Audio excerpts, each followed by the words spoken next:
My ex-girlfriend, 27, and I, 28 male, had been together for 5 years, and from my point of view, everything was fine. We were in love, living together, and we were the classic all roses and flowers couple because we had almost everything in common, like hobbies, passions, and the same character. So really, in 5 years, we never had a disagreement, fight, or argument.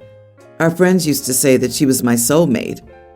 During these years, I never noticed anything wrong with her behavior. We were always on the same page.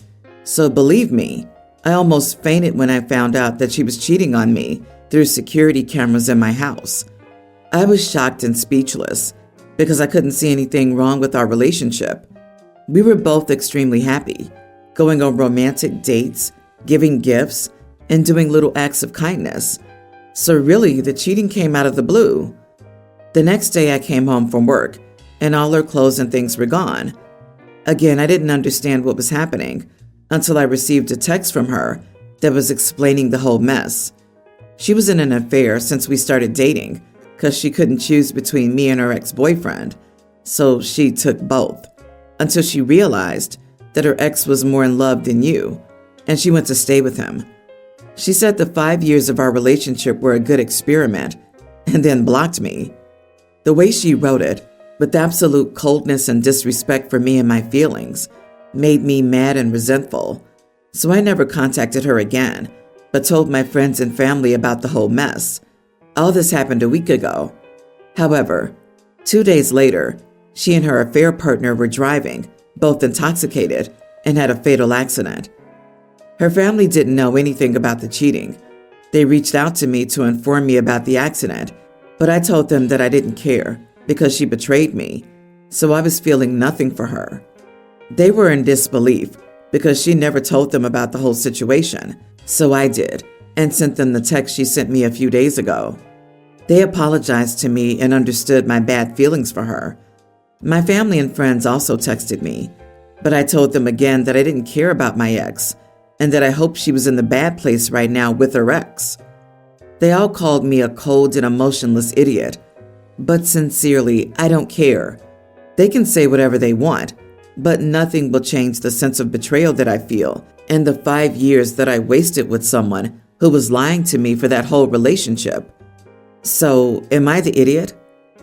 Betrayal of this magnitude warrants no sympathy. Your feelings are valid, and you're not the idiot in this situation. But don't be surprised if you find yourself grieving. Grief is a weird emotion. You never know what you'll feel in a few months. It could be more intense anger. Who knows? Yeah, I think the anger is numbing everything right now. The grief will come through. My guess is OP hasn't even had the time to grieve or process the end of the relationship, never mind her death. OP, make sure you take care of yourself. This is one of those instances where an abnormal reaction to an abnormal situation is normal. I get why you're angry. She took 5 years of your best moments and crapped on it.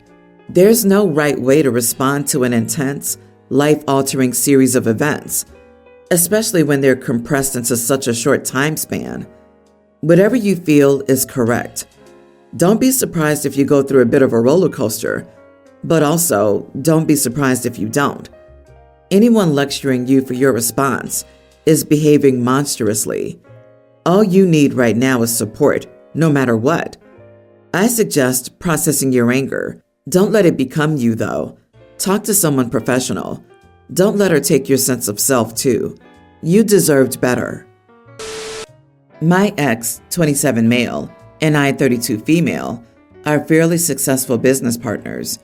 We were friends at first, but slowly we got together and were together for 3 years. I made it clear I have no desire for sex. I had a bad experience in the past when I gave birth to my daughter pre-tween, whom I love very much. My ex understood and said he wanted to be with me. I was madly in love and thought I had finally met my match. It all came crashing down 3 months ago when I found out he'd been cheating on me for months and his affair partner was pregnant. I was devastated, to say the least. I have decided to be celibate for the rest of my life to save myself from heartbreak. I moved away from my ex to another state to clear my head.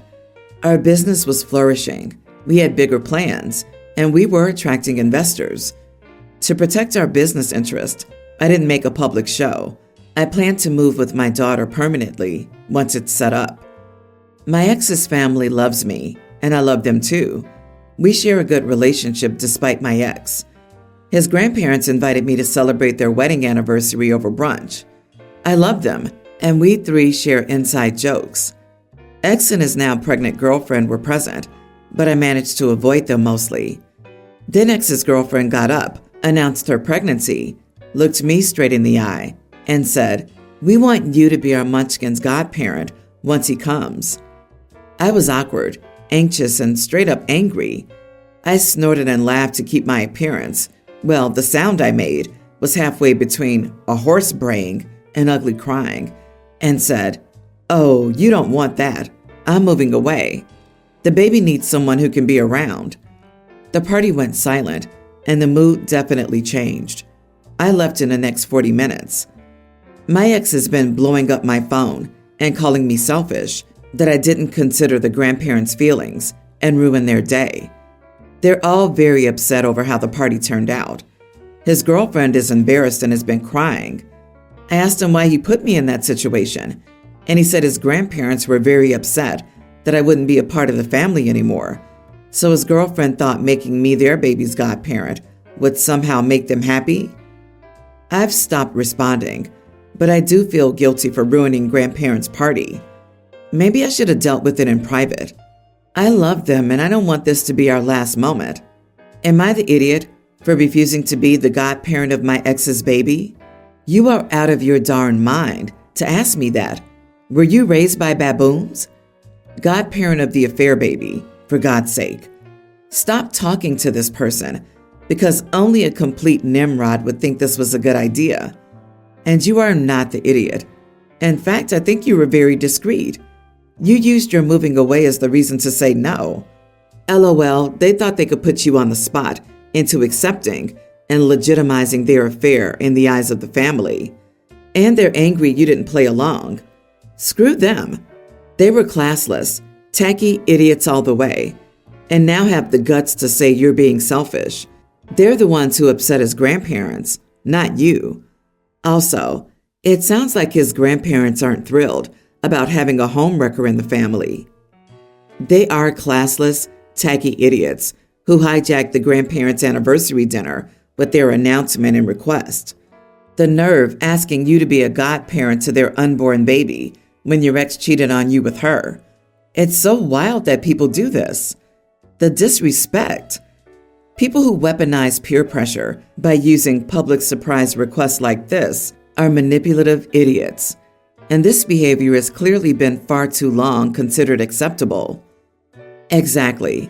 Even in normal circumstances, I feel like that's usually a private conversation. Like it's very personal, not something you'd ask over dinner in normal circumstances, yet wedding anniversary. OP, you know you're right because you followed precisely what your heart told you to say. You're only writing this because of the gaslighting going on, which makes you doubt your own reality. If you feel bad for the grandparents, then call them directly and apologize, but stand by that you'd do it again. If your ex will gaslight you and guilt trip you, even before the baby is born, maybe it's best to split up the business. The business in another state is yours, and the business in this state is his. After you take your share, of course, and have a lawyer draw an airtight contract. Your ex is a cheater. One who cheats in marriage will cheat in business. You were friends. You're just civil acquaintances now. What's next? They'd ask you to be the maid of honor at their wedding? What a tacky pair of morons they are. My wife and mother have never, not even for a fraction of a second, got along. This was 100% my mother's fault. From the moment I dared to bring my wife home, my mom was hostile, saying my wife wasn't good enough for me and trying to get me to move back home. And yes, it's a culture thing. I'm Mexican, my wife is Irish. I cut my mom off for a very long time, and it pained me to do so, but it wasn't worth losing my wife. Well, my wife found out we were having a baby. We made the announcement, and somehow my mom found out. She started sending me mailed letters. I had her blocked off everything. And through the mail, she expressed her desire to be a grandmother and apologized multiple times. She said she would do better and be more accepting. After many long discussions with my wife, she caved and said my mom was welcome here for 4 days. She lives in Mexico, but we have a spare room, but said I had better stand up for her endlessly if my mom acts up. I agreed. My mom saved up for 4 months to travel this way. We're in Colorado. She got here 2 days ago. Everything was fine at first, but tonight, crap hit the fan. Basically, my wife still has trouble eating. She's still nauseous, and whenever her breast milk comes in, it makes her sick to her stomach. She also won't or can't eat when she's nursing because it makes her sick. Well, our daughter's cluster feeding, so my wife has a very small window of when she can eat. Well, my mom wanted to make a cultural dish tonight for dinner to treat us to a meal, but she hadn't told us that this meal takes around 4 hours to cook, and she started cooking at 4 p.m. My wife said she's going to eat something else because she couldn't wait that long to eat, and my mom was offended and said she was rude, which I immediately put a stop to and explained the situation. My mom stopped, but when my wife was eating, she kept giving her looks. I said, "Mom, stop it right now." She scoffed, said something under her breath, then turned to my wife and said, "In my culture, this is unacceptable. Since you're raising a child in my family, you will learn better." My wife immediately screamed at her, "Shut the heck up and let me eat or leave." My mom threw the hand towel, grabbed her stuff, and left. I was so hurt by the both of them. I told my wife she was a liar. She told me she would let me handle it, and she didn't.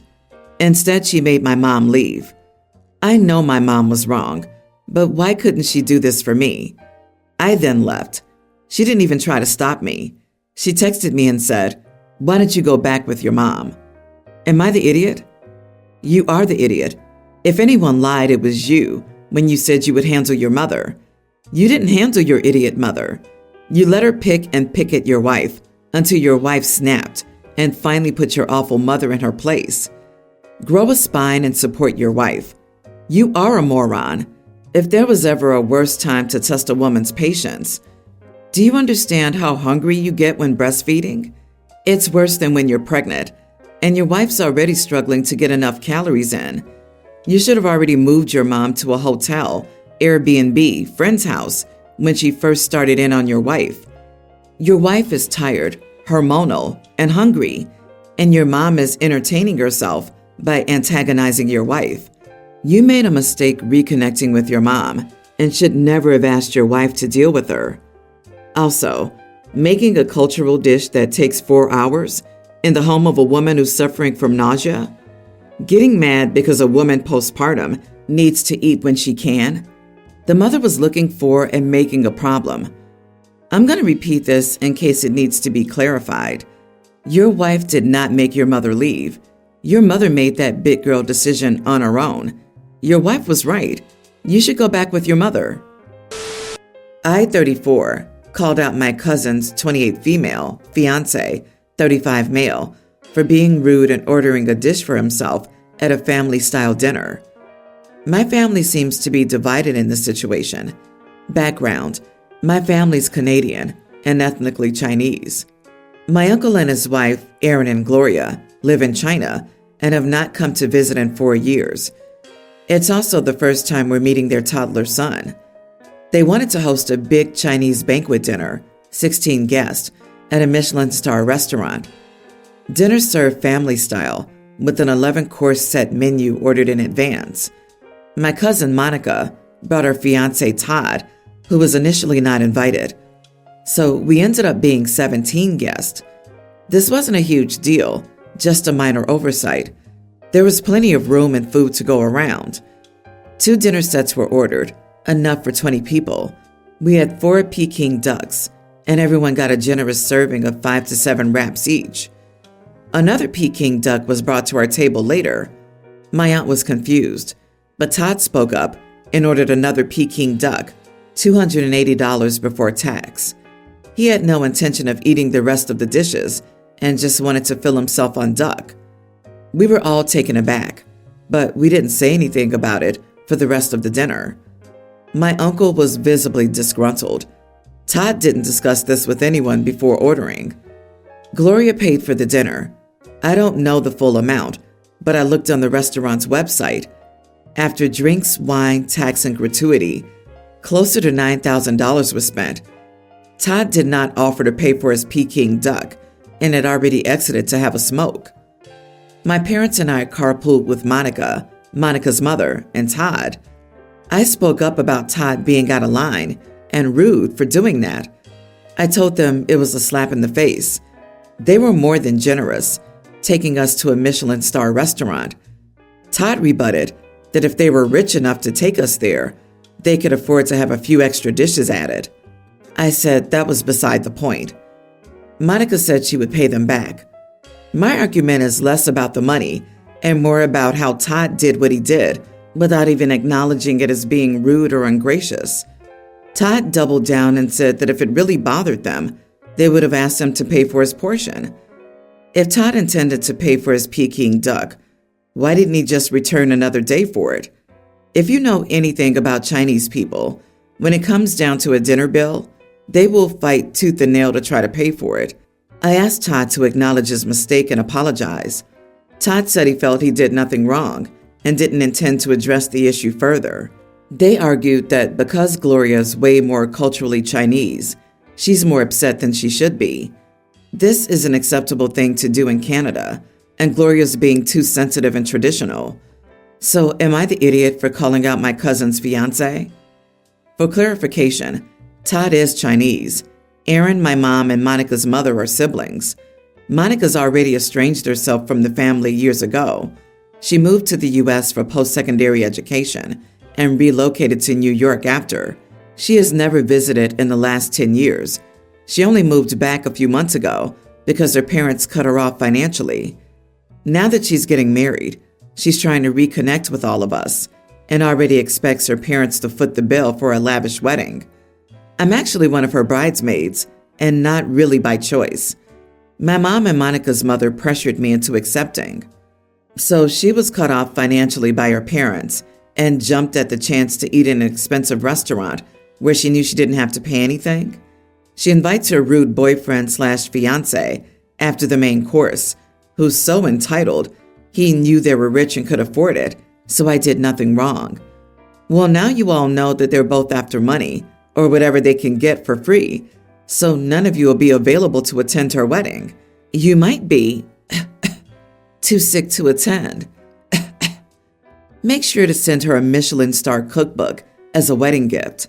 Wow, that would be a hilarious wedding gift. Using someone else's money to order something without permission is unacceptable in any country I've heard of.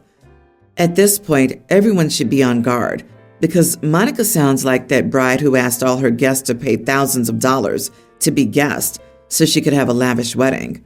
She's got everyone's bank accounts in her crosshairs. She and her boyfriend are moochers. You are not the idiot. They're the idiots. I will let your cousins know. Todd will not be invited to anything else family-oriented. But a dinner bill of $9,000 for 17 people is obscene. That's the price of a used car, not a random meal.